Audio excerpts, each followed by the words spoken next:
आहे. उदाहरणार्थ pen drive, laptop, e books प्रत्येकाच्या घरी खिशात असण्याची शक्यता नाकारता येत नाही. याविषयी शासनाने काहीतरी करावे असे आवाहन केले. अतिशय सखोल असं मार्गदर्शन. धन्यवाद सर. यानंतर माननीय वसंतराव खैरनार सर नाशिक यांना मी विनंती करतो की त्यांनी संवाद साधा.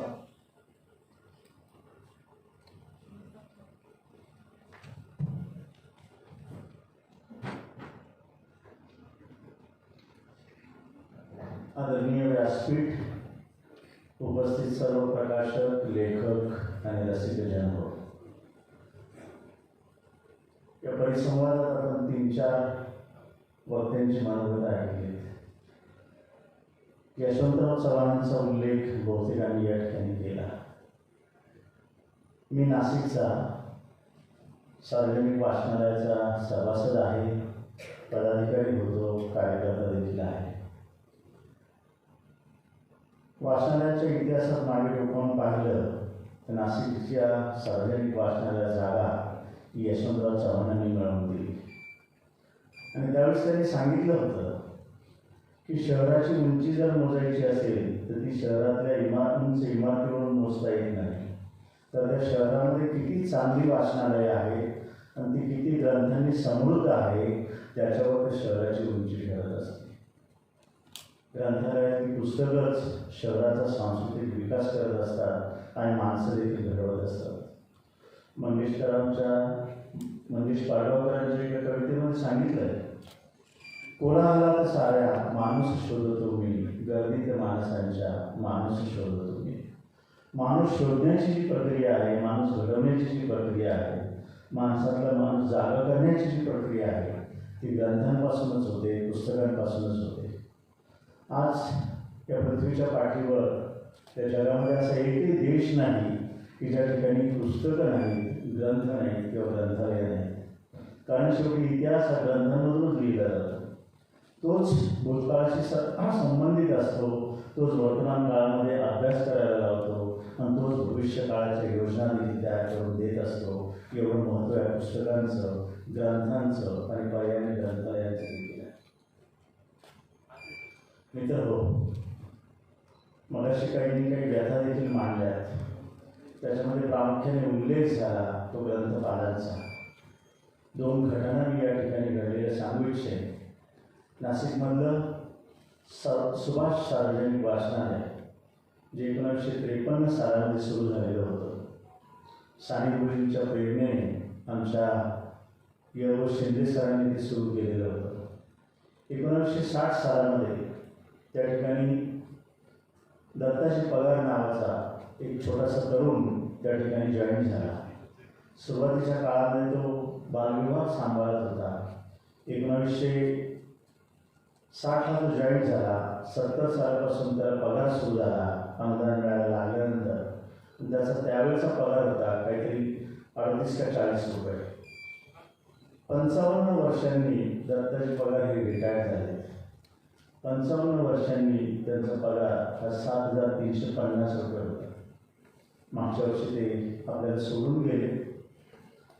55 वर्षाच्या कारकिर्दीमध्ये ग्रंथालयामध्ये काम करणाऱ्या, ग्रंथालय चळवळीमध्ये अत्यंत महत्त्वाचा हिस्सा असलेला महाराष्ट्र जिल्हा विभाग आणि महाराष्ट्र राज्याच्या अनेक संघटनांवर दत्ताजी पगारांनी काम केलं.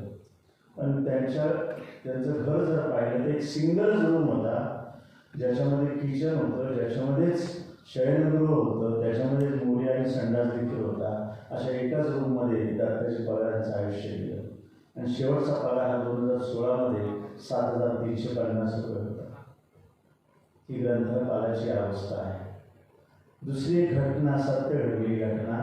काका कोतवाल यांचं नाव कदाचित आपण ऐकलं असेल. काका कोतवाल यांनी 65 वर्ष या ग्रंथालय चळवळीमध्ये काम केलं. नाशिक जिल्ह्यातल्या चांदवड या गावामध्ये सार्वजनिक वाचनालय 1943 सालामध्ये सुरू झालेलं होतं. 1950मध्ये त्याला मान्यता मिळाली. 58 ते 59 सालामध्ये काका कोतवाल इथे जॉईन झालेले होते. आणि आत्ता गेल्या 3 वर्षापूर्वी, 3-4 वर्षापूर्वीच त्यांनी नोकरी सोडलेली होती. कारण वयोमानामुळे हा होत नव्हतं काम. जवळपास वयाच्या 76व्या वर्षापर्यंत त्यांनी काम केलं आणि शेवटचा त्यांचा पगार होता 7,500 रुपये. ही ग्रंथालयांची अवस्था आहे. शासनाला मी दोष देत नाही, परंतु शासन हा स्रोत आहे या ग्रंथपालाचा किंवा ग्रंथालय जगवण्याचा. अनुदान दिलं जातं, क गट, ब गट, क गट, ड गट. काही 7 लाख असेल, 4,80,000 असेल, 3,84,000 असेल आणि खालच्या पातळीवर कदाचित ते 40-50,000 रुपये असेल. पण त्याच्यामध्ये 2 भाग आहेत की निम्मे पैसे पुस्तकाच्या खरेदीवर खर्च झाले पाहिजे आणि निम्मे पैसे हे फक्त वेतनावर खर्च झाले पाहिजे. पण वेतन बसतच नाही त्याच्यामध्ये. अशी अनेक ग्रंथालय आहेत की ज्यांना दुसरा कुठलाही सोर्स नाही. वर्गणी किती असते? 10 रुपये, 15 रुपये, 20 रुपये महिन्याची वर्गणी असते. त्यातले निम्मे लोक पैसे भरतात, निम्म्याच्या वर लोक पैसे देखील भरत नाही. पण ग्रंथालय चाललं पाहिजे, चळवळ चालू राहिली पाहिजे म्हणून स्थानिक कार्यकर्ते काम करत असतात आणि त्या बळावरती ग्रंथालय पुढे सरकत असतात. थोडंफार का होईना अनुदान मिळतं, त्याच्यावरती ग्रंथालय चालत असतात, कारण त्या ठिकाणी वर्तमानपत्र असतात, नियतकालिके देखील असतात. अशा या वाटचालीमध्ये ग्रंथपालाचा विचार होणं म्हणजे खूप गरजेचं आहे. 2012-13 पासून नवीन एकाही ग्रंथालयाला मान्यता मिळालेली नाही, किंवा सरकारने मान्यता देण्याचं थांबवलेलं आहे. दुसरी गोष्ट सरकारने अशी केलेली की जो गट बदल आहे, दर्जा बदल आहे, हे देखील थांबवलं गेलेलं आहे. ड वर्गाला जी काही मिनिमम पुस्तकांची मर्यादा आहे त्याच्यातून ते क वर्गामध्ये गेले पाहिजे, गेलेले असतात, पण त्यांचा दर्जा बदल झालेला नाही. त्याच्यामुळे त्यांना अनुदान मिळालेलं नाही, त्यामुळे वेतनवाढ झालेली नाही. क वर्गातून ब वर्गामध्ये जाणारे अनेक ग्रंथालय आहेत, पण ही दर्जा बदल हा सुद्धा अनेक वर्षापासून झालेला नाही. मधल्या काळामध्ये मनोहरपंत जोशी मला वाटतं अध्यक्ष असताना चांगल्या प्रकारे अनुदान काही वाढलं होतं आणि मला वाटतं 100 वर्ष ज्या ग्रंथालयांना झाले त्यांना विशेष असं 5-5 लाख रुपयाचं अनुदान देखील दिलेलं होतं. शासन काहीच करत नाही असं मला दावा करायचा नाही. शासन पाठीशी आहे म्हणूनच ही ग्रंथालय देखील आज चालू आहेत. आणि प्रकाशक आमचे केवळ शासनाच्या अनेक योजना आहेत. सर्व शिक्षा अभियान असेल, प्रौढ शिक्षण अभियान असेल, शाळांचं असेल, राज्य सरकारचं असेल, केंद्र सरकारचं असेल, वेगवेगळ्या प्रकारच्या फंडांमधून म्हणा, पण ग्रंथालयाची खरेदी होती म्हणून आज प्रकाशक देखील जिवंत आहे, तर चांगल्या पद्धतीने संस्था चालली आहे. पण याचा थोडा गांभीर्याने विचार करणं गरजेचं आहे, कारण माणूस जागला तरच सगळं आहे. या बाबतीमध्ये विचार होणं गरजेचं आहे.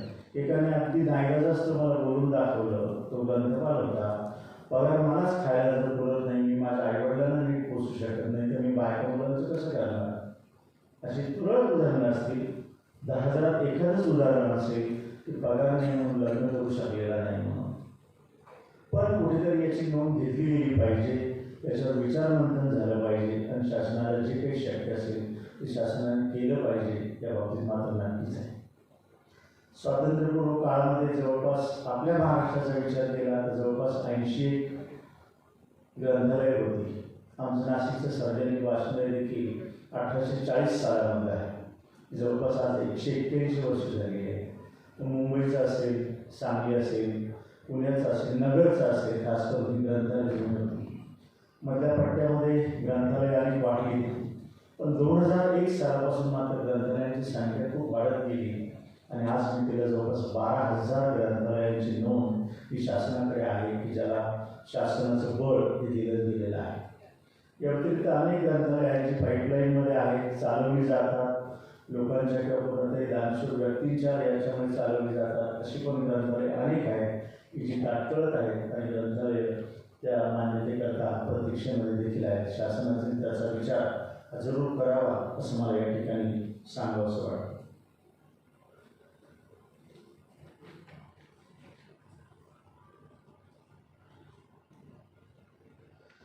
मित्र हो, ग्रंथालयांच्या बाबतीमध्ये कालच्या बाबतीमध्ये इतिहास अनेकांनी सांगितला किंवा विरुद्ध या ठिकाणी केलेला आहे. आजची परिस्थिती देखील आपण पाहिलेली आहे. पण उद्याची ग्रंथालय कशी असावी याबद्दल देखील या ठिकाणी विचार मांडले गेलेले आहे. जागतिक पातळीवर मात्र असा एक विचारांचा प्रभाव आहे. ज्याप्रमाणे बँका ह्या जोडल्या गेलेल्या आहेत, आज पैशाचं ट्रान्सफर आपण ताबडतोबीने करू शकतो. जगाच्या पाठीवर कुठेही पैसे पाठवायचे असले, अगदी अमेरिकेत आपल्या मुलाला नातवंडाला पाठवायचे असले तर आज पैसे भरलेत आपण आणि फॉर्म भरल्यानंतर किमान दुसऱ्या दिवशी तरी पैसे त्याच्या खात्यामध्ये जमा होतात. भारतातल्या भारतात आपण सकाळी केल्यानंतर 2 तासामध्ये RTGS किंवा हे NFTने आपले पैसे ट्रान्सफर होऊ शकतात. मधल्या काळामध्ये जे काही भारत सरकारचं ज्याला आपण नॉलेज सेंटर म्हणतो, नॅशनल नॉलेज कमिशन यांनी एक सर्वे केलेला होता आणि या सर्वेमध्ये ग्रंथालयांच्या बाबतीत देखील सर्वे झालेला होता आणि त्यांनी ग्रंथालयांकरता सूचना दिलेल्या होत्या.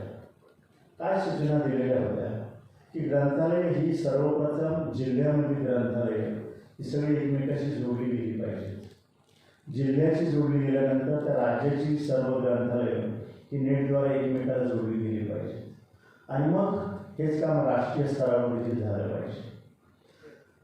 वर्गामध्ये 50 मुलांना आपण शिकवत असतात शिक्षक, सगळेच विद्यार्थी प्रथम श्रेणीमध्ये कधीच पास होत नाही. तसं समाजामध्ये सगळ्याच प्रकारच्या थरातले लोक आहेत. काहींना मनोरंजन हवं आहे, काहींना नुसतंच टाईमपास म्हणून पुस्तक वाचायला हवं आहे, काहींना संशोधन करायचं आहे, काहींना चांगल्या प्रकारे अभ्यास करायचा आहे, काहींना आपल्या क्षेत्रामध्ये प्रगती करायची म्हणून पुस्तकं वाचायची आहे. प्रत्येकाचे हेतू हे वेगवेगळे आहेत. पण सर्वसामान्य माणसापासून वरच्या दर्जापर्यंत असलेल्या माणसाला ज्याला ज्याला जे जे करावंसं वाटत असेल त्याच्याकरता पुस्तकांचाच आधार असतो, ग्रंथांचाच आधार असतो, अभ्यासाचाच आधार असतो आणि याच्याकरता ग्रंथालय ही तेवढ्या पद्धतीने सक्षमतेने उभी राहिली पाहिजे. म्हणजेच ही जी काही कनेक्टिव्हिटी आहे, मगाशी डॉक्टर SR रंगनाथन यांचं नाव या ठिकाणी उद्धृत करण्यात आलं. रंगनाथन हे आपल्या भारतीय ग्रंथालय शास्त्राचे जनक असं समजलं जातं. त्याचं कारण असं की त्यांनी ग्रंथालय शास्त्राचा अभ्यासक्रम निश्चित केला, ग्रंथालय शास्त्रामध्ये वेगवेगळ्या प्रकारचे प्रयोग केले. आज bachelor in library science, master in library science याच्यामध्ये खास करून त्या अभ्यासक्रमाचा उल्लेख केला जातो, अभ्यास केला जातो. त्यांनी जी पंचसूत्री सांगितलेली आहे, जी 40 वर्षापूर्वी सांगितली, ती सर्व भारतभर सगळ्या ग्रंथालयांनी अडॉप्ट केलेली आहे. ते काय म्हणतात, प्रत्येक ग्रंथाला हा वाचक मिळाला पाहिजे आणि प्रत्येक वाचकाला त्याला आवश्यक असणारा ग्रंथ मिळाला पाहिजे आणि त्या वाचकाला तो ग्रंथ कमीत कमी वेळेमध्ये मिळाला पाहिजे. आणि वाचनालय किंवा ग्रंथालय ही सातत्याने वाढ होणारी संघटना आहे, वर्धिष्णू संघटना आहे. ही जी काही पंचसूत्री सांगितलेली आहे ती जर ग्रंथालयाने खरोखर ॲडॉप्ट केली, मगाशी पोद्दार साहेबांनी सांगितलं की काही ठिकाणी नियंत्रण हे वाढवायला हवं, ग्रंथालयांचा उपयोग होतो की नाही हे पाहायला हवं, तिथली पुस्तकं लोकांपर्यंत पोहोचतात की नाही हे पाहायला हवं. माझ्या दुकानामध्ये मी ऑक्सफोर्डचा चांगला इन्सायक्लोपीडिया आणलेला होता, अतिशय उत्तम होता. मी अतिशय तळमळीने त्या ग्रंथपालांना आणि शिक्षकांना सांगायचं की तुम्ही हा इन्सायक्लोपीडिया तुमच्या शाळेमध्ये न्या, याचे जे काही 20-22 खंड आहेत ते मुलांना तुम्ही दाखवा. त्या ग्रंथपालाने मला उत्तर दिलं, मुलं नीट हाताळतच नाही, पुस्तक फाडून टाकत नाही. मी म्हटलं कितीही वर्गामध्ये बंडखोर मुलगा असला तरी देखील जर तुम्ही हे इन्सायक्लोपीडियाचे ग्रंथ त्याच्या हातात दिले तर तो सगळी बंडखोरी विसरून जाईल आणि तो त्या पुस्तकामध्ये डोकं घालेल. इतकी सुंदर पुस्तकं आहे, ती फाटली तरी चालते, ती परत चिटकवता येते, पुन्हा त्याचं संवर्धन करता येईल. पण जर तुम्ही दाखवलीच नाही त्या पुस्तकाचा उपयोग काय. हे डॉक्टर माझ्याकडे आलेले होते, नवीन घर बांधलेलं होतं. ते बोलले वसंतराव मला काही पुस्तकं काढून द्या म्हणे. म्हटलं कशा करता, तुम्हाला कुठला लेखक आवडतो किंवा कुठल्या विषयाची देऊ. ते नाही मी वाचत नाही म्हणे, मला कुठे वेळ म्हणजे इतकी OPD असते सकाळपासून रात्रीपर्यंत, ऑपरेशन थिएटर येते. पण आता नवीन घर बांधलेलं म्हणे, मग कपाट आपलं एकदम भरलेलं पाहिजे, लोकांना वाटलं पाहिजे, मी वाचतो. एकदम गाजलेली उत्तम पुस्तकं तुम्हाला द्यायची. माझ्या पसंतीची पुस्तकं ते घेऊन गेली. माझा व्यवसाय झाला, हा भाग सोडून द्या. पण काही वेळा अशी सुद्धा मनोवृत्ती असते. मगाशी माझा सांगण्याचा उद्देश असा की समाजामध्ये सगळ्या प्रकारची माणसं आहेत, पण त्यांच्या गरजा भागवण्याकरता ग्रंथालयाने काम केलं पाहिजे आणि त्यांनी अद्ययावतच राहिलं पाहिजे. हे अद्ययावत राहणे काय आहे तर मगाशी जसं पोद्दारांनी सांगितलं, ज्याला थालीपीठ खायचं असेल त्याला थालीपीठ दिलं पाहिजे, ज्याला पिझ्झा खायचा असेल त्याला पिझ्झा पण दिला पाहिजे. अशा पद्धतीनं आपण जर समाजातल्या सगळ्याच लोकांच्या बाबतीत विचार केला कारण हे जे मगाशी ज्याचा मी उल्लेख केला, नॅशनल नॉलेज कमिशन यांनी ग्रंथालयांना दिलेल्या सूचनांमध्ये हेच लिहिलेलं आहे की लाईफ लॉंग लर्निंग याचा अर्थ जीवनलक्षी निरंतर शिक्षण संस्था म्हणून या ग्रंथालयांकडे पाहिलं गेलं पाहिजे. आणि या ग्रंथालयांनी नवीन धोरणानुसार आता ग्रंथालय ही फक्त स्थानिक लोकांच्या गरजा भागवण्याचं एक केंद्र आहे. त्या खरं म्हणजे ते फक्त वाचनीय गरजांपुरतंच मर्यादित होतं. परंतु आता शहरातली किंवा तालुका लेवलची ग्रंथालय आपली वाट त्यांनी बदललेली आहे. अनेक प्रकारचे सांस्कृतिक कार्यक्रम, वाचनाशी निगडित कार्यक्रम, ग्रंथालय सप्ताह, वेगवेगळ्या लेखकांच्या गाठीभेटी, वेगवेगळ्या वाचकांच्या गाठीभेटी अशा प्रकारचे कार्यक्रम घ्यायला लागलेले. म्हणजे शहराचा विकास, माणसाचा विकास, त्याचा सांस्कृतिक विकास, त्याच्या बुद्धिमत्तेचा विकास हा शेवटी ग्रंथालयाशी येऊन थांबतो. ग्रंथालयाच्या बाबतीमध्ये महत्त्वाचा केंद्रबिंदू कोण आहे? तर महत्त्वाचा केंद्रबिंदू हा वाचक आहे.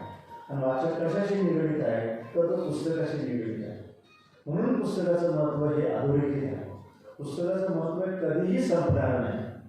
माझ्या 55 जवळपास मला आता 53 वर्ष व्यवसायामध्ये झाले. मी आजपर्यंत सर्वाधिक पुस्तक कुठलं विकलं असेल तर ते सानेगुरुजींचं श्यामचे आहे. कितीही काळ बदलला आणि कितीही माणसं बदलली आणि किती आपण शोध जरी लावलेले असले तरी आज त्या घरामध्ये असं वाटतं की माझ्या मुलांनी, माझ्या नातवांनी श्यामशाही वाचलं पाहिजे आणि खऱ्या अर्थाने श्याम घडला पाहिजे. तर आईलाही वाटतं आणि त्या मुलांनाही तेवढं, त्या वडीलधाऱ्यांनाही वाटतं. आणि म्हणून श्यामशाहीचं महत्त्व हे कमी झालेलं नाही. म्हणून ही भारतातली ग्रंथालय जी आहे ही इंटरनेटद्वारे जोडली गेली पाहिजे. ही केवळ पुस्तकाची गोदामं नसली पाहिजे. ही केवळ पुस्तकाची गोदामं झाली नाही पाहिजे. कारण आज सुद्धा आमच्या सार्वजनिक वाचनालय नाशिकच्या मी पाहतो 10,000 सभासद आमच्या रेकॉर्डवर आहे. रोज किती ट्रान्झॅक्शन आहे? रोज साधारणपणे 200, 250, 250 माणसं येतात, पुस्तकं बदलून जातात. आम्ही प्रत्येक वेळी विचारणा करतो की इथे 500 माणसं काय येत नाही, इथे 1000 माणसं काय येत नाही. परंतु तसं घडत नाही. कार्यक्रमापुरती काही लोक येतात, काहींना सिनेमाचं संगीतच आवडतं, काहींना चांगली भाषणं आवडतात, काहींना करमणुकीचेच कार्यक्रम आवडतात. ही वेगवेगळी अभिरुची आहे. पण ही सगळ्या प्रकारची अभिरुची जपण्याचं काम शेवटी ग्रंथालय हा केंद्रबिंदू आहे. म्हणून ग्रंथालय जगली पाहिजे, ती वाढली पाहिजे. मगाशी पुस्तकांचा इथे उल्लेख करण्यात आला, ई बुक किंवा या माध्यमांचा. ही गोष्ट जरी खरी असली, मला आठवतं मी 2011 अमेरिकेतल्या बृहन महाराष्ट्र मंडळाच्या अधिवेशनाला गेलेलो होतो. ग्रंथालयाच्या वतीनं सुदेश इंदासपूरकर मला घेऊन गेलेले होते. त्या ठिकाणी जवळपास 4,500 ते 5,000 महाराष्ट्रीयन मंडळी जमा झालेली होती. आम्ही पुस्तकाचा स्टॉल लावलेला होता. हातोहात सगळी पुस्तकं संपली. काही $2, $4, $5 अशी पुस्तकं तिथे विकलेली होती. म्हणजे पुस्तकाची भूक ही खूप मोठ्या प्रमाणावर आहे की मला त्या ठिकाणी जाणवलं. सगळेच प्रकाशक काही त्या ठिकाणी स्टॉल लावू शकत नाही कारण जाण्याचा खर्च हे सगळं होतं. आम्ही नाशिकला देखील पुस्तकाचं प्रदर्शन भरवतो, त्याची जाहिरात करतो, पण पुस्तकाच्या प्रदर्शनाला अत्यंत चांगला असा प्रतिसाद मिळतो. संमेलनामध्ये 3-3 दिवसामध्ये एकेका स्टॉलवर 1.5-2 लाख रुपयाची पुस्तकं विकली जातात. सगळीच वाचली जातात की नाही हा कदाचित संशोधनाचा भाग असेल, पण लोकांना पुस्तकं घ्यावीशी वाटतात, घरी न्यावीशी वाटतात, कोणाला तरी दाखवावीशी वाटतात. लोक तक्रारी करतात, माझे पुस्तक माझ्या मित्रांनी नेलं परत आणून दिलं नाही, नातेवाईकांनी नेलं आणून दिलं नाही. हे जरी खरं असलं तरी शेवटी कुठेतरी ते पुस्तक जात असतं, कोणाच्या तरी हातामध्ये पडत असतं आणि ती वाचण्याची गोडी ही निर्माण होत असते. सांगण्याचा मुद्दा असा होता, त्या ठिकाणी देखील काही लोकांनी ई बुकद्वारे, इंटरनेटद्वारे पुस्तकाचं किंडल वगैरे या सगळ्या गोष्टी आलेल्या होत्या. पण तरी देखील पुस्तकाचा जो काही प्रिंट मीडिया आहे या प्रिंट मीडियाचं महत्त्व हे कधीही कमी झालेलं नाही. सातत्याने आम्ही नाशिकला लेखक तुमच्या भेटीला कार्यक्रम गेल्या 22 वर्षापासून राबवतो. ज्या ज्या वेगवेगळ्या क्षेत्रातल्या लेखकांना बोलवतो त्यांची पुस्तकं आम्ही त्या ठिकाणी ठेवतो आणि एकेका कार्यक्रमाच्या दिवशी 100-200 प्रती त्या पुस्तकाच्या छापलेल्या आहेत.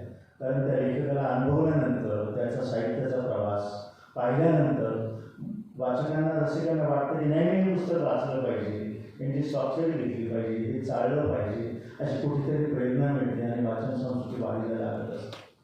म्हणून ग्रंथालय जपणं हे जास्त महत्त्वाचं आहे.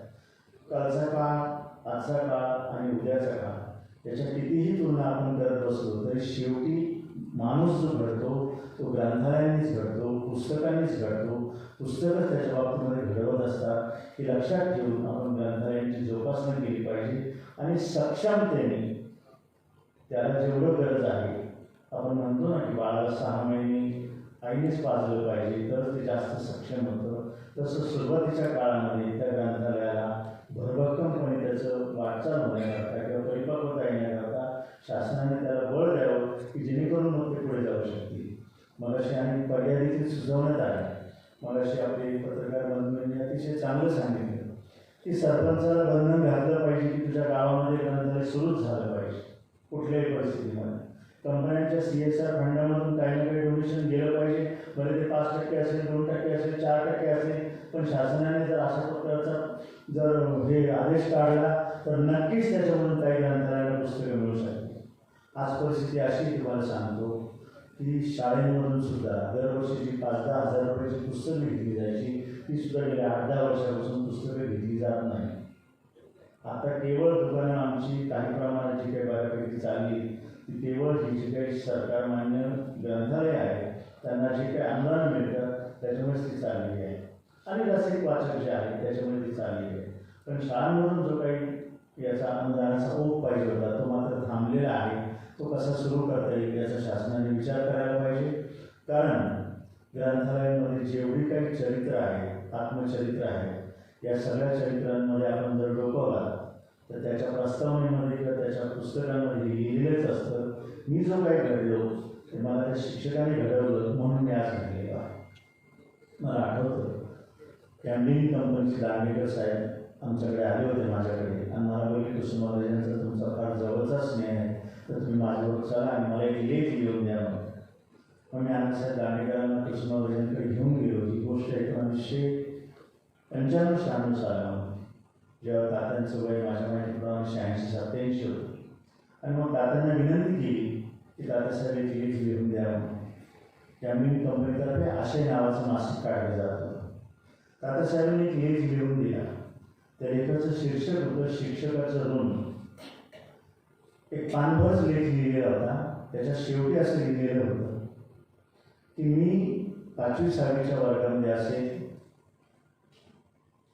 गणित हा माझा अतिशय नावडता विषय होता. एक दिवशी गणिताचे गुरुजी रजेवर होते आणि म्हणून आम्हाला भाषेचे शिक्षक शिकवायला आले आणि त्या गुरुजींनी आम्हाला भारत तांबेंची कविता शिकवली. कवितेचं अत्यंत आल्हाददायक रूप आमच्या डोळ्याकडे उभं केलं. ते कवितेचे शब्द त्याचा भावार्थ हा माझ्या हृदयापर्यंत पोहोचला आणि त्या दिवशी मी जो काही कवितेकडे वळलो तो आज तागायत. मला जे काही ज्ञानपीठ पुरस्कार मिळाला त्याचं खरंच श्रेय ही त्या शिक्षकाला आहे. त्याचं ऋण मी कधीही विसरणार नाही. एक शिक्षक वर्गातल्या 50 मुलांना तेवढ्याच तळमळीने शिकवत असतो. खरा शिक्षक कोण असतो? जो वर्गातल्या पहिल्या बाकावर बसलेल्या विद्यार्थ्यापासून शेवटच्या बाकावर बसलेल्या विद्यार्थ्यापर्यंत तळमळीने आपला विषय शिकवतो तो खरा शिक्षक असतो. तात्यासाहेबांना त्यावेळेस शिकवलं गेलं तो खरा शिक्षक. अशा प्रकारचे शिक्षक अनेकांना भेटलेले आहेत. त्यांनी त्याचा उल्लेख आपल्या पुस्तकांमध्ये देखील केलेला आहे. आणि म्हणून मी म्हणेन की पुन्हा एकदा ग्रंथालय ही जपली पाहिजे, जोपासली पाहिजे, वाढवली पाहिजे कुठल्याही परिस्थितीमध्ये. आज या संमेलनाच्या निमित्तानं या परिसंवादामध्ये मला बोलण्याची संधी दिली त्याबद्दल राजीव बर्वे त्यांचे सर्व सहकारी आणि आपल्या सर्वांचे आभार मानतो आणि इथे थांबतो. धन्यवाद. धन्यवाद सर. खैरनार सरांनी ग्रंथालयाची व्यथा ग्रंथालय सक्षमतेने उभी झाली पाहिजे. ग्रंथालय अद्यावत सक्षम व्हाव्यात आपल्या संवादाने शासनाकडून अपेक्षा व्यक्त केल्या. धन्यवाद सर. कवयित्री शांता शेट्टी म्हणतात ग्रंथालयाचे महत्त्व सांगताना म्हणतात ग्रंथ हे मन समृद्ध करणारे अलौकिक अलंकार आहे. यानंतर मी सातारा जिल्ह्यातील अनेक विधिज्ञ व न्यायाधीश ज्यांनी घडवले अशा प्राचार्य सुजाता पवार यांना विनंती करतो की त्यांनी संवाद साधा.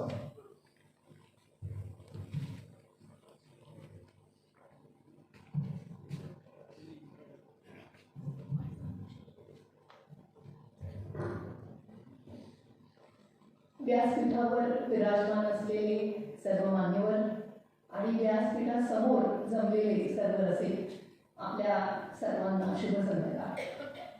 सर्वप्रथम या कार्यक्रमामध्ये मला बोलण्याची संधी उपलब्ध करून दिली याबद्दल संयोजकांचे मी मनापासून आभार मानते.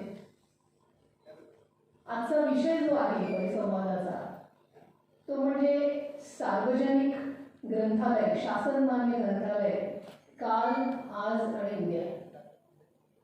या ग्रंथालयाच्या संदर्भात जर बोलायचं झालं तर आधीचे जे वक्ते मान्यवरांनी भाषण केली त्यातनं आपल्याला कळलं की ही अति प्राचीन संकल्पना आहे. त्यातला बराचसा ऐतिहासिक गोषवारा देखील आपल्याला आतापर्यंत आपण ऐकलेला आहे, त्यामुळे त्याचं मी पुनरावृत्ती करणार नाही. पण एक मात्र सांगू इच्छेन की ज्यांना ग्रंथालय शास्त्राचं जनक असं आपण संबोधतो ते S.R. रंगनाथन, म्हणजे ऑगस्ट 1892 मध्ये त्यांचा जन्म झाला आणि आयुष्यभर त्यांनी या ग्रंथालय शास्त्रासाठी काम केलं. त्यांचा कुठेतरी उल्लेख होणं आवश्यक आहे. त्यांनी जे काही योगदान दिलेलं आहे त्याचा फक्त भारतातच नाही तर सगळ्या जगभर त्याचा प्रभाव आपल्याला दिसून येतो.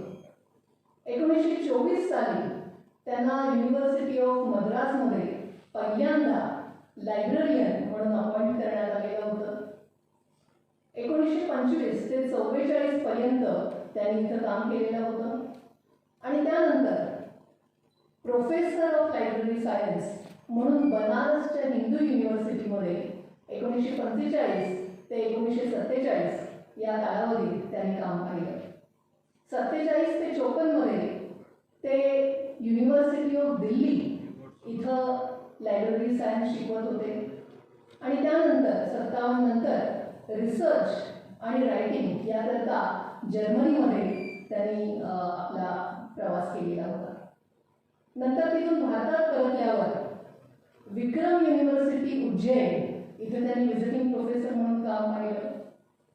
62 साली ते documentation research and training centre in Bangalore या संस्थेचे हेड झाले आणि आयुष्याच्या शेवटपर्यंत त्यांनी तिथं इंडियन गव्हर्नमेंटसाठी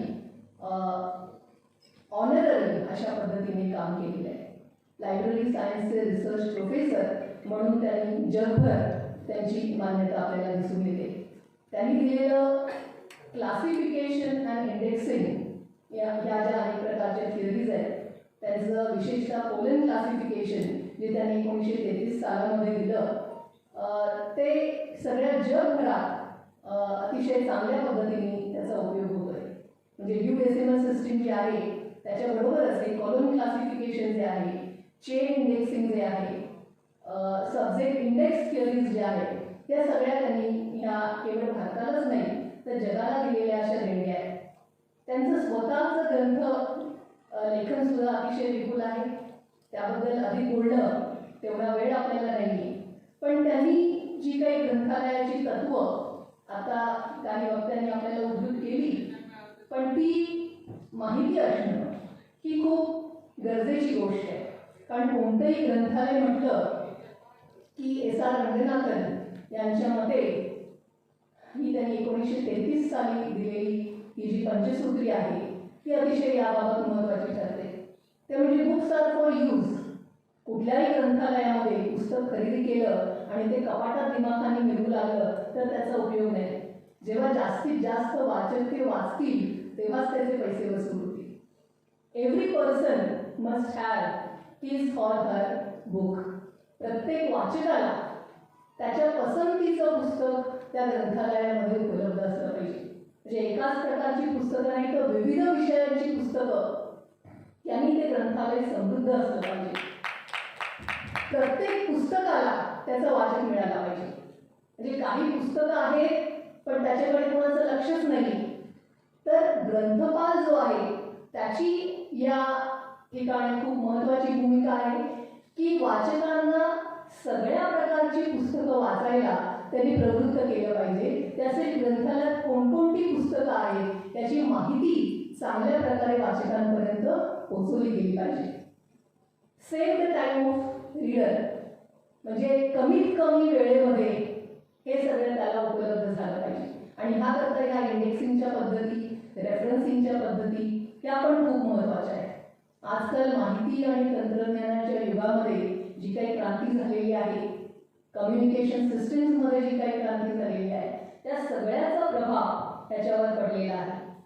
आणि पाचवं त्यांचं सगळ्यात महत्त्वाचं वाक्य म्हणजे library is a growing organism. जसं आधी म्हटले की प्रत्येक ग्रंथालय ही एक वर्धिष्णू संस्था आहे. म्हणजे आहे तीच पुस्तकं घेऊन बसले असं नाही, तर दरवर्षी त्याच्यात वाढ झाली पाहिजे. नवीन नवीन विषयांची पुस्तकं ही खरेदी केली पाहिजे, ती वाचकांपर्यंत दिली गेली पाहिजे, त्याची माहिती वाचकांपर्यंत पोहोचली पाहिजे. ह्या सगळ्या 1933 मधली तत्व आहे, त्याचं आज देखील महत्त्व आपल्याला कळतं. आज देखील या सगळ्या गोष्टी कोणतंही ग्रंथालय म्हटलं तर त्यासाठी आवश्यक आहेतच. आणि त्याकरता सगळ्यांनीच प्रयत्न करण्याची गरज आहे. मला वाटतं अशा आजसारख्या या संमेलनाचं महत्त्व अशामुळे अधोरेखित होतं की ही सगळी जबाबदारी आहे ती समाजातल्या सुजाण नागरिकांनी पार पाडली पाहिजे. आपण शासनमान्य म्हटलं की सगळं काही शासनावर ढकलतो, पण हे लक्षात घेतलं पाहिजे की आपलं भारताची जी राज्यघटना आहे त्याचं सुरुवात देखील अशी आहे की we the people of India. आपण सगळ्यांनी हे मिळून करायचं आहे. शासन म्हणजे शेवटी कोण? आपणच आहोत. हा जो अनुदान हा शब्द आहे त्यात ही सगळी खरं तर गोम आहे. अनुदान मिळतंय असं म्हटलं की शासन हे दात्याच्या भूमिकेत जातं आणि आपण हे याचकाच्या भूमिकेत जातो. हा सगळ्यात मोठा डिफरन्स आहे की आपण याचक नाही, आपण कर देतो, टॅक्स भरतो आणि हा सगळा पैसा जे शासन अनुदान म्हणून देतं तो आपला पैसा आहे आणि तो कशा प्रकारे त्याचा विनियोग झाला पाहिजे हे आपण ठरवलं पाहिजे, लोकांनी ठरवलं पाहिजे. भारताला आपण प्रजासत्ताक म्हणतो, रिपब्लिक म्हणतो. Final authority lies with people, we the people of India. आणि त्यामुळे आपली भूमिका याच्यात काय आहे हे सुद्धा खूप महत्त्वाचं आहे. C.K. ॲलन यांचं एक वाक्य खूप प्रसिद्ध आहे, the real freedom lies in being bound by principles. म्हणजे जेव्हा स्वातंत्र्य येतं त्याच्याबरोबर जबाबदारी पण येते. त्यामुळे आपण सर्व लोक आपले हक्क काय आहेत त्याच्याबाबत खूप जागरूक असतो, पण आपली कर्तव्य काय आहे, आपल्या जबाबदाऱ्या काय आहेत याच्याबद्दल मात्र अनेकदा अनभिज्ञ असतो.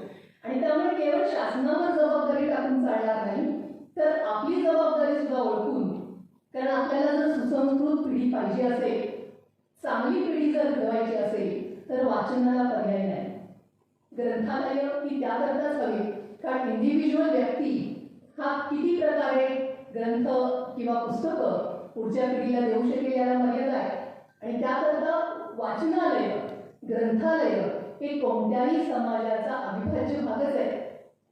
खरं तर शासनमान्य ग्रंथालय हा एक भाग झाला, पण शाळा कॉलेजेसमध्ये जी ग्रंथालय चालवली जातात, मग ती अनुदानित असो व विनाअनुदानित असो, त्यांचा सुद्धा पुढची पिढी सक्षम, सुसंस्कृत आणि सुजाण पद्धतीने घडावी त्याकरता सिंहाचा वाटा आहे. आणि त्यामुळे जसं आपण आरोग्य आणि शिक्षण हे महत्त्वाचं मानतो, तशा प्रकारे ग्रंथालयावर होणारा खर्च हा देखील त्याची व्हॅल्यू आपण जाणली पाहिजे, त्याची किंमत आपण ओळखली पाहिजे. आणि ते करणं हे शासनाचं पण कर्तव्यच आहे. कारण शासन आहे, त्यांची जबाबदारी सुद्धा, शासनकर्त्यांची जबाबदारी आहे ती सुद्धा खूप मोठी आहे. कारण आपण जी कार्यपद्धती स्वीकारलेली आहे ती लोककल्याणकारी राज्य ही संकल्पना आहे. आणि त्याच्यामुळे समाजासाठी काय महत्त्वाचं आहे त्याचं सोशल इंजिनिअरिंग करणं ही आपली सिव्हिक रिस्पॉन्सिबिलिटी आहे असं मला वाटतं. आणि ती शासनाची सुद्धा कर्तव्यपूर्ती म्हणायला हरकत नाही. शासनाची सुद्धा जबाबदारी आहे आणि शासन ही जबाबदारी पार पाडते तर नाही हे बघण्याची अंतिम जबाबदारी जी आहे ती आपल्या भारतीय नागरिकांचीच आहे. आणि मग ग्रंथालय काल, आज आणि उद्या असं जेव्हा आपण म्हणतो तेव्हा आपल्याला हे लक्षात घेतलं पाहिजे की कालची परिस्थिती काही असली तरी आता आपल्याला कॉन्सन्ट्रेशन जे केलं पाहिजे ते आज आणि उद्यावर केलं पाहिजे. खरं तर या 2 वर्षाचा जो कोविड-19चा काळ जे रिस्ट्रिक्शन्स 2 वर्ष आपण अनुभवलं, लॉकडाऊन जो अनुभवला, त्यात प्रामुख्याने या ग्रंथालयांची भूमिका आपल्याला लक्षात आली. ग्रंथ नसतील तर काय होऊ शकतं हे अनुभवता आलं. मी स्वतः एका लॉ कॉलेजमध्ये अनेक वर्ष अध्यापनाचं काम केले. आता सध्या प्राचार्य म्हणून काम करते आणि जवळजवळ 18,000पेक्षा जास्त संख्या असलेलं, पुस्तक संख्या असलेलं ग्रंथालय आम्ही चालवतोय, की ज्याची निर्मिती ही शासनाच्या भरोश्यावर झालेली नाही, तर कॉलेजच्या उत्पन्नामधून ते जे आहे ते चालवलेलं आहे. आणि त्यामुळे मी असं सांगू शकते की ग्रंथालयं जी आहेत ती आज आणि उद्या त्यांनी परिस्थितीचा आढावा घेऊन माहिती तंत्रज्ञानातली जी प्रगती आहे ती आत्मसात करून आपली काट टाकली पाहिजे आणि नव्या रूपामध्ये उद्याला सामोरं गेलं पाहिजे, तरच आपण वाचन संस्कृती ही टिकवू शकू. जसं आधीच्या वक्त्यांनी सांगितलं की तरुण पिढी आहे ती ह्या वाचनालयांकडे, ग्रंथालयांकडे पाठ फिरवताना दिसते. पण याचा अर्थ आपण निराश व्हायला पाहिजे असं नाही, कारण तिथंही आशेचे किरण आहे. कारण आजही आपण किंडलवर वाचलं जाणारं साहित्य पाहिलं तर त्याची संख्या लक्षणीय आहे. आणि त्यामुळे तरुण पिढी आता वाचन संस्कृतीकडे वळायची असेल तर ग्रंथालयांनी सुद्धा त्यांना E content, E resources, e books उपलब्ध करून दिली पाहिजे. शासनाच्या सुद्धा याच्याबाबत अनेक स्कीम्स आहेत, पण त्याची माहिती लोकांपर्यंत नाही. इन्फ्लिपनेट सारखं UGCचं जे काही तंत्रज्ञान आहे, एक माफक त्याची फी जर तुम्ही भरली तर 30,000च्या वर रिसर्च जर्नल्स तुम्हाला एका माऊसच्या क्लिकवर अवेलेबल होतात. म्हणजे अनेक शाळेतली मुलं आहेत किंवा कॉलेजमधली मुलं आहेत किंवा जी सायन्स आणि इतर रिसर्च करणारी जी मुलं आहेत त्यांना अगदी परदेशातली सुद्धा जर्नल्स त्याच्यात इन्क्लुडेड आहेत आणि हा सगळ्या ज्ञानाचा खजिना त्यांना नाममात्र शुल्कामध्ये हा अवेलेबल होऊ शकतो. तसंच नॅशनल डिजिटल लायब्ररी म्हणून जी संकल्पना आहे, अनेकांनी असं व्यक्त केलं की ह्या लायब्ररीज ज्या आहेत त्यांना इंटरकनेक्ट केलं तर सगळ्यांचाच फायदा होऊ शकतो. तर तशी पण कल्पना याबाबत राबवता येण्यासारखी आहे. आणि यातलं सगळ्यात मोठं पाऊल शासनाने उचललेलं ते म्हणजे नॅशनल डिजिटल लायब्ररी हे आहे. म्हणजे त्यांच्या वेबसाईटवर जर तुम्ही गेलात आणि कोणकोणत्या विषयावर कोणकोणते रिसोर्सेस अवेलेबल आहेत हे जर तुम्ही पाहिलं तर आपल्याला आश्चर्य आणि थक्क व्हायला होतं. म्हणजे मी स्वतः लॉ कॉलेजच्या लायब्ररीच्या संदर्भात मी सांगू शकेन की पूर्वी कुठलाही रिसर्च करणं किंवा कायद्यातले सायटेशन शोधून काढणं त्याच्यासाठी लायब्ररीशिवाय पर्याय नव्हता. तासनतास तिथं जाऊन जुने सगळे रेफरन्सेस काढून ते कोर्ट केसेसचे सायटेशन्स काढणं बंधनकारक व्हायचं. पण आज ऑल इंडिया रिपोर्टरचं एक सॉफ्टवेअर तुम्ही जर घेतलं तर लायब्ररीत बसून विद्यार्थी एका क्लिकवर सुप्रीम कोर्टाचं लेटेस्ट डिसिजन काय आहे याची माहिती क्षणार्धात घेऊ शकतात. तर तंत्रज्ञानाचा फायदा जर आपण घेतला तर ह्या सगळ्या ग्रंथालयांचं महत्त्व आहे ते अनेक पटीने वाढणार आहे आणि तरुण पिढीला ते अधिकाधिक आकर्षित करणार आहे. या कोरोनाच्या काळामध्ये जेव्हा लॉकडाऊन होतं तेव्हा सुदैवाने आमची लायब्ररी पूर्ण ऑटोमेटेड लायब्ररी आम्ही केलेली असल्यामुळे ओपॅक सिस्टीम जी होती, म्हणजे ट्रॅक करणं एखादं पुस्तक अवेलेबल आहे किंवा नाही, तर ती ऑनलाईन ओपॅक सिस्टीम असल्यामुळे मुलं आमची मोबाईलवरून घरूनच लायब्ररीमध्ये कुठलं पुस्तक अवेलेबल आहे, कुठलं ई रिसोर्स अवेलेबल आहे याची माहिती घेऊन त्यांचं लॉगिन ID वापरून ती पुस्तकं, ती ई रिसोर्सेस हे सगळं त्याचा वापर करून त्याचा अभ्यास करत होते. आमची लायब्ररीची स्वतःची वेबसाईट आम्ही तयार केलेली होती आणि सगळे रिसर्च आर्टिकल्स, सगळे पुस्तकं, सगळे ई रिसोर्सेस ज्या कायदेविषयक वेबसाईट्स आहेत त्यांच्या लिंक्स त्या सगळ्या आम्ही त्यांना सिलेबस सहित तिथं लिंक अवेलेबल करून दिलेल्या होत्या. मला शासनाला असं सूचित करावं असं वाटतं की जेव्हा ग्रंथालय ते शासनमान्य म्हणून वापरतात किंवा त्याच्या संदर्भात त्यांना आर्थिक मदत करतात तेव्हा अशा प्रकारची नवीन नवीन जी काही रिसोर्सेस आहेत प्रत्येक शासनमान्य लायब्ररीला एक 4-5 कॉम्प्युटर्स किंवा आर्टिस्ट ज्याच्यात तुम्ही ई डेटा साठवून ठेवू शकाल, ई रिसोर्सेस साठवून ठेवू शकाल आणि अनेक प्रकारचे हे जे काही नॅशनल इंटरनॅशनल लिंकेजेस आहेत, इंटरनॅशनल लायब्ररीबद्दल बरोबरचे जे काही लिंकेजेस आहेत या सगळ्याचा पुरवठा केला पाहिजे. आणि अर्थातच हे देणारे कर्मचारी जे आहेत त्यांना सुद्धा प्रशिक्षित केलं पाहिजे आणि त्यांच्या वेतनामध्ये वाढ सुद्धा केली पाहिजे, की जेणेकरून या जो सगळ्या पुस्तकांचा खजिना आहे, हा ज्ञानाचा जो ठेवा आहे, तो सगळा समाजापर्यंत पोहोचेल आणि ज्या उद्देशाने त्याची निर्मिती होते ती सफल होऊ शकेल. आणि त्यामुळे ग्रंथालय आज आणि उद्या कशी असली पाहिजे हे जर आपल्याला पाहायचं असेल तर या माहिती तंत्रज्ञानाचा फायदा आणि त्याचा उपयोग आपण केल्याशिवाय त्याला पर्याय नाही. याच्याकरता जे काही ग्रंथपाल आहेत त्यांना प्रशिक्षण देणं हेही तेवढंच महत्त्वाचं आहे. आणि अनुदान किंवा आर्थिक सहाय्य जे आहे ते सुद्धा देणं गरजेचं आहे. खरं तर ही देण्याची पद्धत जी आहे जी काही वर्गवारी केली जाते, खरं तर जी ग्रंथालय कमकुवत आहेत त्यांना सगळ्यात जास्त मदतीची गरज आहे आणि त्यांना सगळ्यात जास्त सहाय्य हे दिलं गेलं पाहिजे.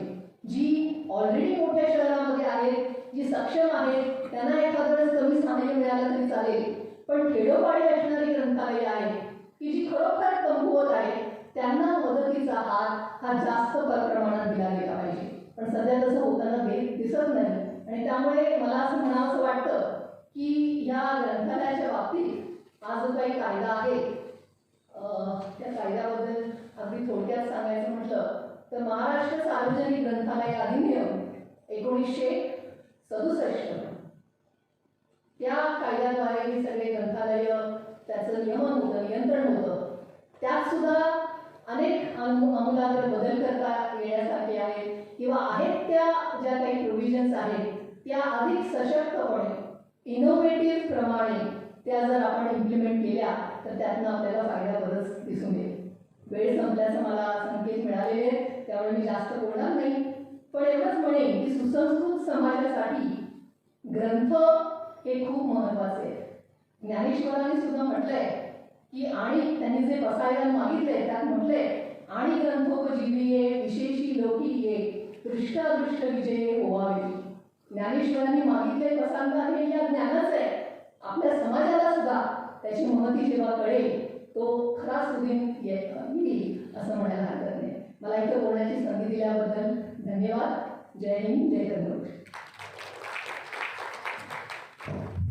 कायद्यातील ग्रंथालयाची माहितीची सखोल माहिती प्राचार्य सुजाता पवार यांनी दिली. धन्यवाद मॅडम. वेळेच्या मर्यादेमुळे आपल्याला थोडं थांबावं लागलं. यानंतर या कार्यक्रमाचे अध्यक्ष माननीय दत्तात्रय क्षीरसागर साहेब, सहाय्यक ग्रंथालय संचालक यांना मी विनंती करतो की त्यांनी अध्यक्ष भाषण करा.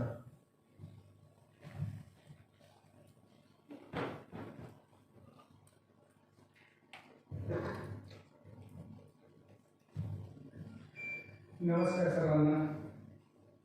आज सातारा नगरीमध्ये लेखक प्रकाशक साहित्य संमेलन अखिल भारतीय मराठी प्रकाशक संघाच्या प्रयत्नाने हे होत आहे. हे तिसरं साहित्य संमेलन आहे आणि आज आपण शासनमान्य सार्वजनिक ग्रंथालय काल, आज आणि उद्या या विषयावर संवाद साधण्यासाठी आपण एकत्र इथे जमलेलो आहोत. व्यासपीठावर सर्व माननीय समोर बसलेले सर्व साहित्याच्या क्षेत्रातले आणि वाचनाचे आणि साहित्य संस्कृतीची आवड असलेले सर्व श्रोते, सर्वप्रथम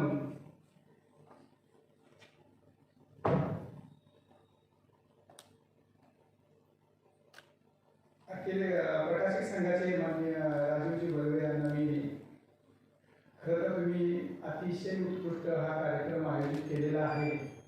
प्रत्येकाच्या काही समस्यामध्ये सगळ्यांची मोठी समस्या अशी आहे, तुम्ही हा भरगच्च कार्यक्रम दिले.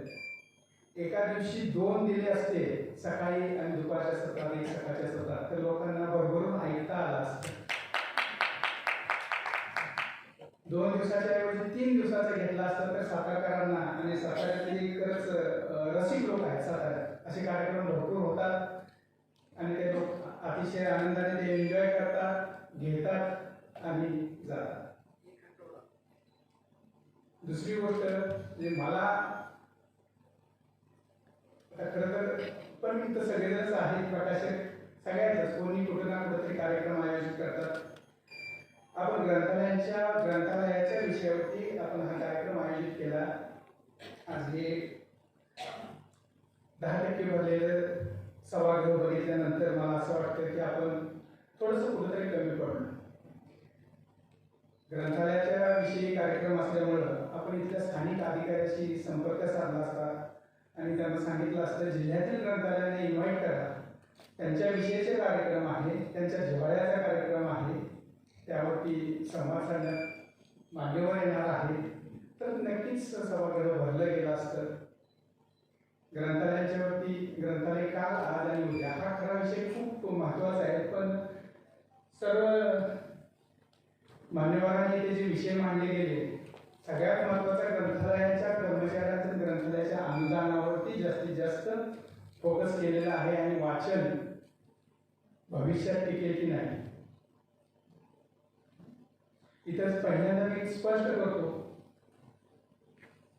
ग्रंथालयाला दिलं जाणारा अनुदान 1967च्या कायद्याने जरी दिलं गेलं असेल तर हे अनुदान सहाय्यक अनुदान आहे.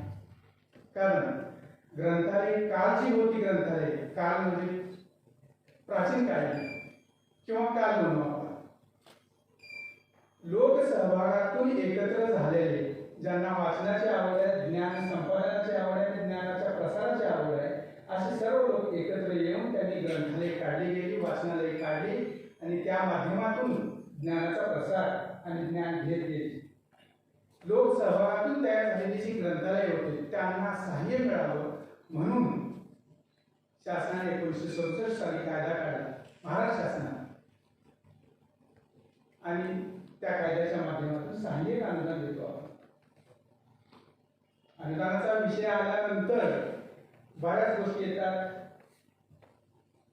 शासन दात्याच्या भूमिकेत जातं आणि आपण लाचारी पत्करून आपण घेणाऱ्याच्या भूमिकेत येतो, असं मला वाटतं मॅडमच म्हणाले. पण असं काही नाही. शासनाला वाचन संस्कृती वाढवायचीच आहे, त्यासाठी अनुदान देते, बरोबर आहे. पण कायद्यामध्येच अशी तरतूद आहे की जसा निधी उपलब्ध होईल त्या प्रमाणात. कायद्यामध्ये फक्त 25 लाखाचं होतं, आज आपलं 110 कोटीचं बजेट आहे वार्षिक शासनाचं. 12,000 ग्रंथालयांना जे अनुदान देतो, हा अनुदानाचा विषय सोडून देऊ आपण. ग्रंथालय काल, आज आणि उद्या थोडक्यात सांगेल. विषय वेळ कमी आहे म्हणण्यापेक्षा वेळ संपलेला आहे. ग्रंथालय काल होती, सगळ्यांना माहीत आहे. प्राचीन काळची ग्रंथालय इष्टिका चिठ्ठीवरती, भूर्जपत्रावरती, ताडपत्रावरती, शिलालेख या पद्धतीची होती. ग्रंथालय बंदिस्त होती, साखळदंडाने पुस्तकं बांधली जायची. काही राजे लोक त्यांना आवड होती म्हणून पुस्तकं निर्मिती करून घेत होते. मध्यंतरीच्या काळात गुटेनबर्गचा जसा मुद्रण कलेचा शोध लागला आणि त्यांनी जे यंत्र आणलं, तिथून पुढे पुस्तकांची निर्मिती खूप व्हायला लागली. पण ग्रंथालय काल होती, चांगलीच होती. आज आहे आजची परिस्थिती फक्त आपण बघतो.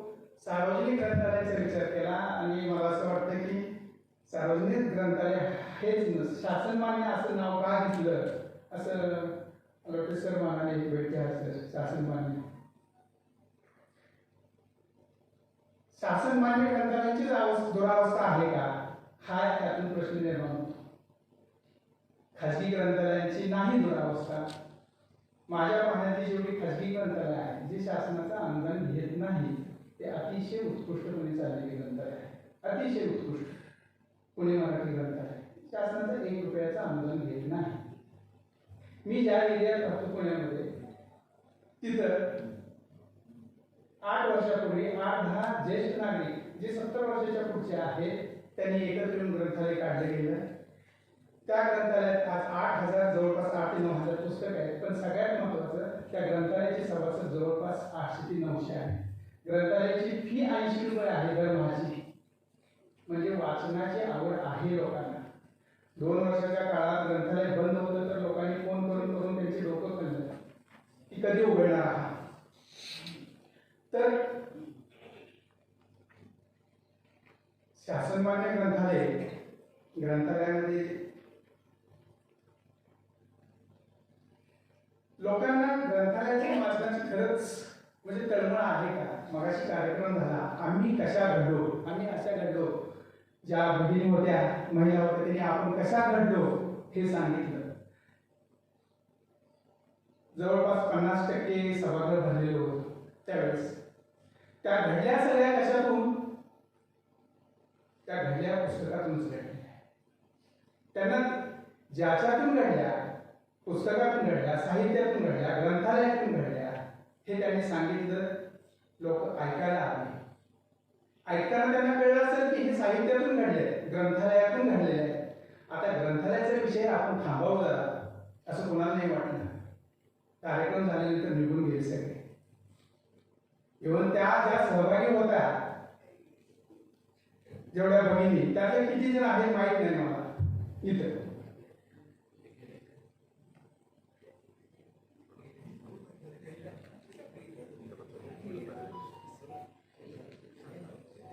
आम्ही कशा करतो बरोबर, त्या घडल्या, त्यांनी मुळे भक्कम केली आपली. ग्रंथालय एखादं झाड बहरतं, डवळतं, आंब्याला मोहर येतो, भरपूर फळं लागतात, आपण आस्वाद घेतो. अप्रत्यक्ष आपण सगळ्या वरच्या गोष्टी पाहतो, त्याच्या मुळाकडे कोणाचं लक्ष जात नाही. तर त्या झाडाच्या मुळाला कुठून ना कुठून तरी खाद्य पुरवठा होत असतो. ग्रंथालयांना तसं होतं का?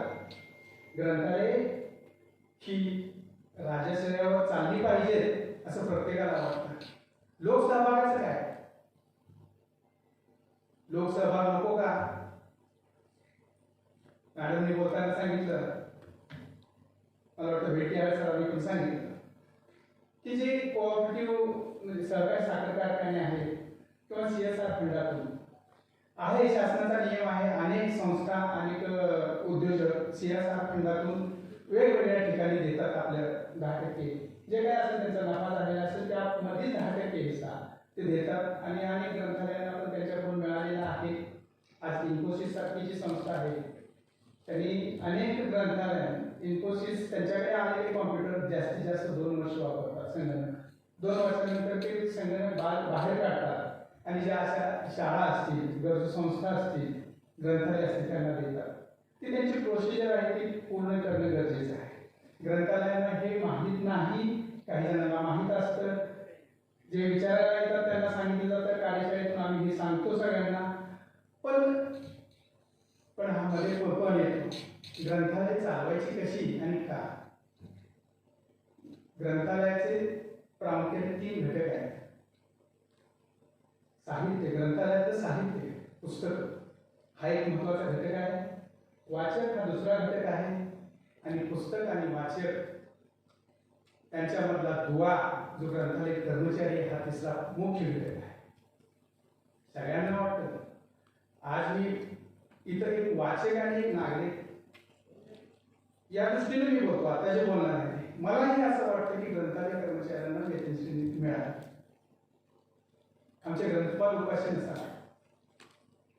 पण 1967चा जो कायदा केला गेला आहे त्यावेळी कायदा करताना त्या कायद्यामध्ये जर हे नमूद केलं गेलं असतं कर्मचाऱ्यांना वेतनश्रेणी देण्याची, तर अशी वेळ आली नसती. म्हणून कायदा बदलावा लागणार आहे, त्याची प्रोसिजर चालू आहे, बदलत जाईल. आणि हे सगळं पाटणे सर पहिल्यांदा म्हणाले प्रत्येक वेळेस की शासन इथं उपस्थित आहे.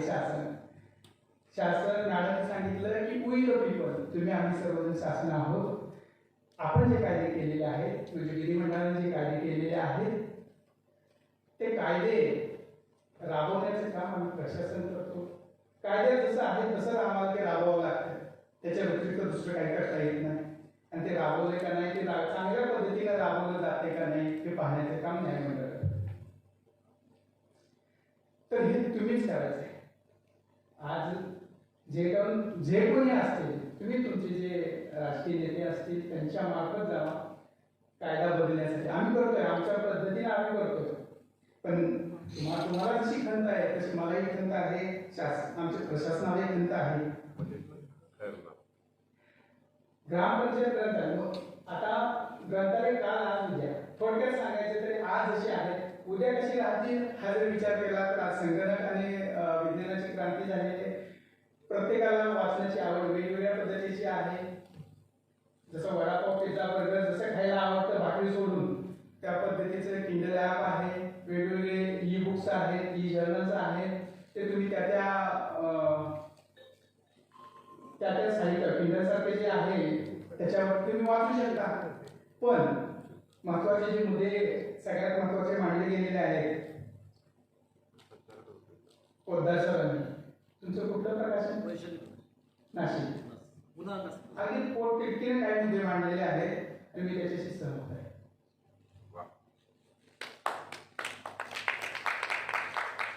ग्रामपंचायतीनं कंपल्सरी ग्रंथालय, तुम्हालाही वाटतं मलाही वाटतं, मला तर असं वाटतं की प्रत्येक ग्रामपंचायतीला जसा ग्रामसेवक आहे तसा शासनाचा एक ग्रंथपाल असला पाहिजे.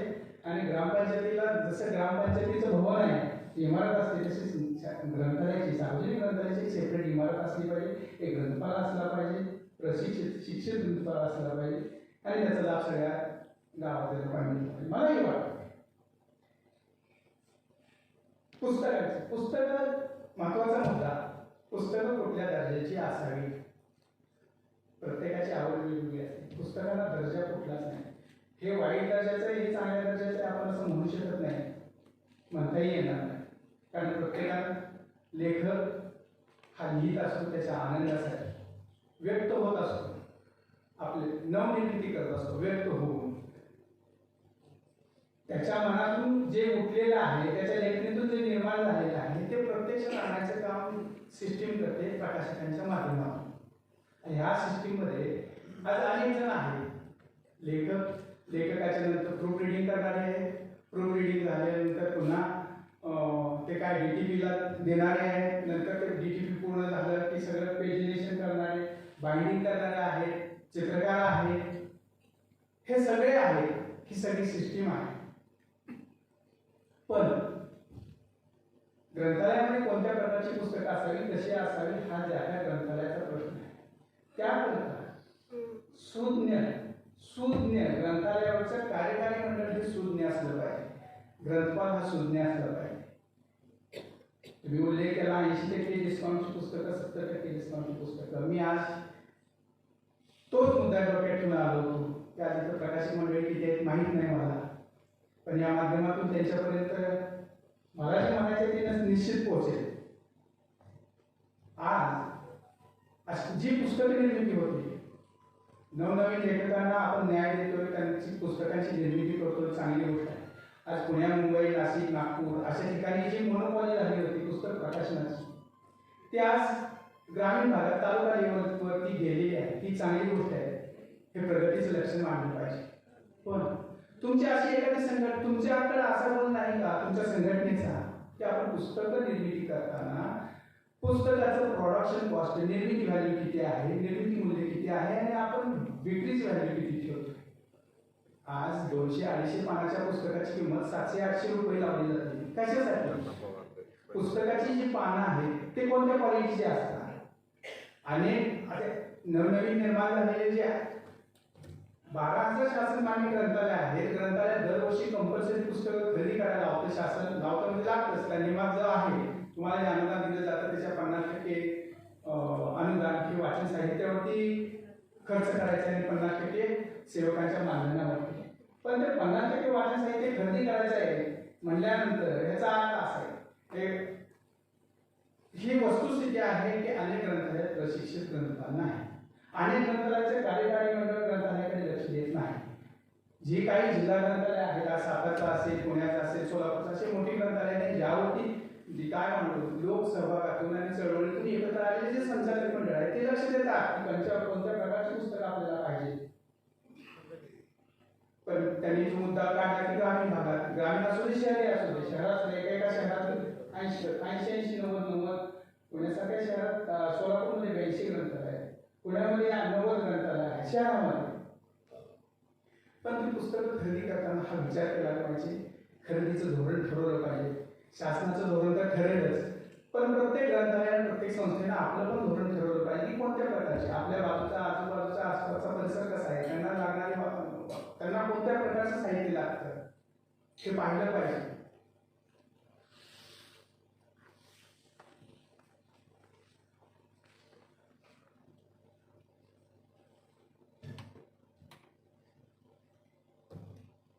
आमदार खासदार निधीतून आम्ही पुस्तकं देतो. आम्हाला आलेला अनुभव मी सांगतो तुम्हाला. तुम्ही जो प्रकाशकापासून जो पोटतिडकीने मांडला गेला विषय खूप चांगला आहे, पण तुमच्यापैकीच काही प्रकाशक असतील,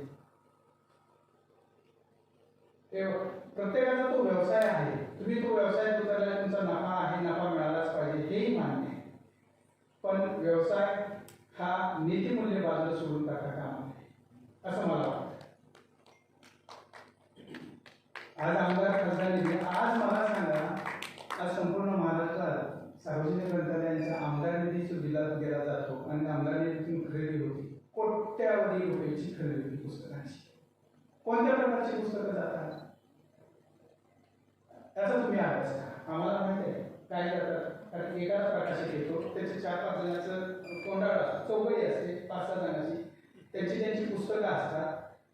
एकाला ह्या आमदाराकडून निधी आणायचा 20-25 लाखाचा, त्या जिल्ह्यामध्ये त्याच्या तालुक्यात ते देण्याचा, ते सगळ्याचे 4-5 जण 4-5 प्रकाशकांची ती पुस्तकं देऊ टाकायची. इतर चांगले प्रकाशक आहेत, चांगले लेखक आहेत, चांगली पुस्तकं आहेत, ती नाही जात.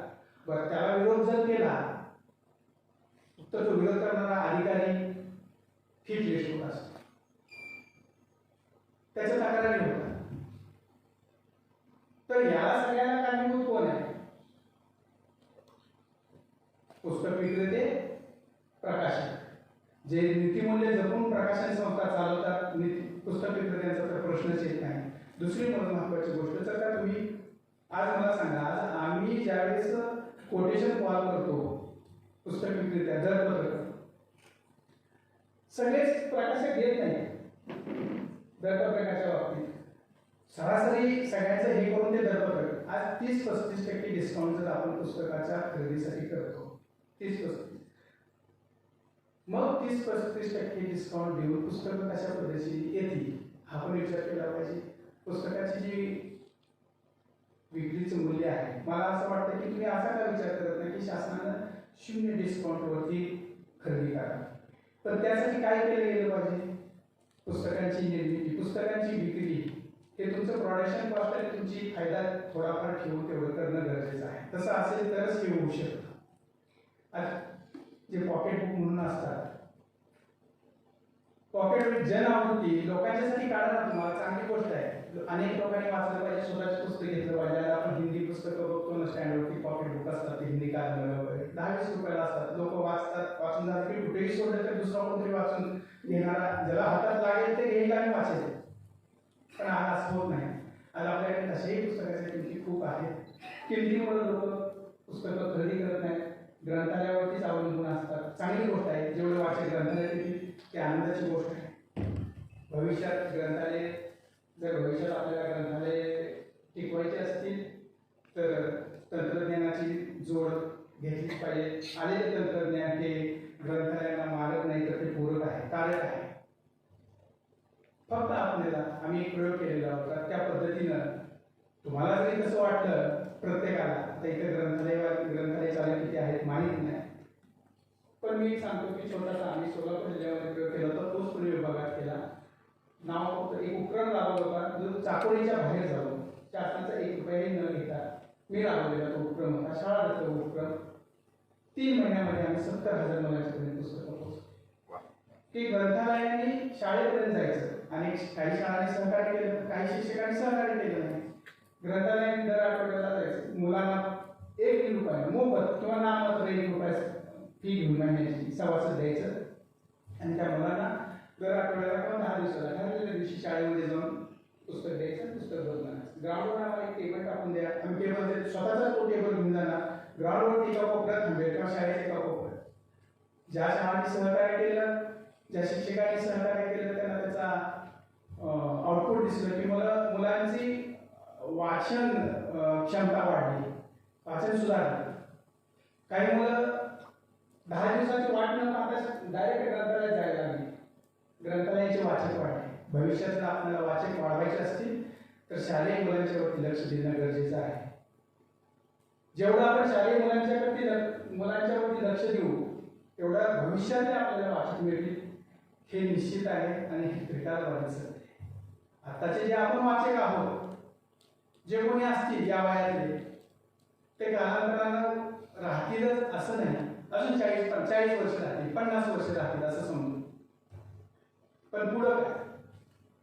तर आज लहान मुलांच्या हातात 24 तासापैकी 17-18 तास मोबाईल आहे. ह्या दोन वर्षाच्या काळात तर मोबाईल कायम त्यांच्या डोळ्यापुढे आला. अनेकांना चष्मे लागले. त्यांच्या हातून मोबाईल काढणं, त्यांना टीव्ही पासून बाजूला नेणं, याकरता मुलांना पुस्तकाची गोडी लागणं अतिशय गरजेचं आहे. मुलांना ग्रंथालयांच्यापर्यंत नेणं अतिशय आवश्यक आहे. त्यांच्या हातात पुस्तकं पडणं.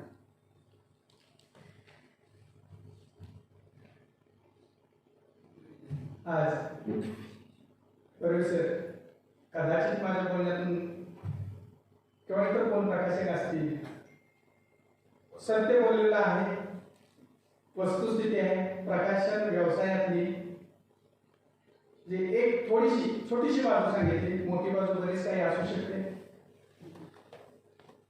ते बोलणं लागलं असतं तर लावू द्या, पण वस्तुस्थिती आहे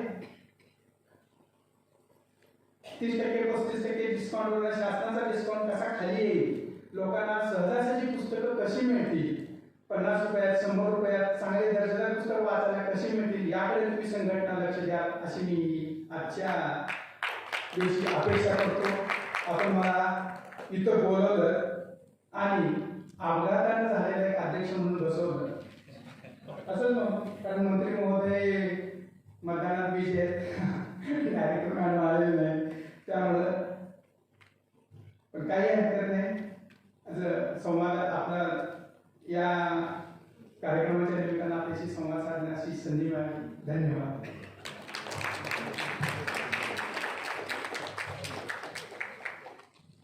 ग्रंथालय चळवळी सर्वांच्या जिव्हाळ्याचा विषय.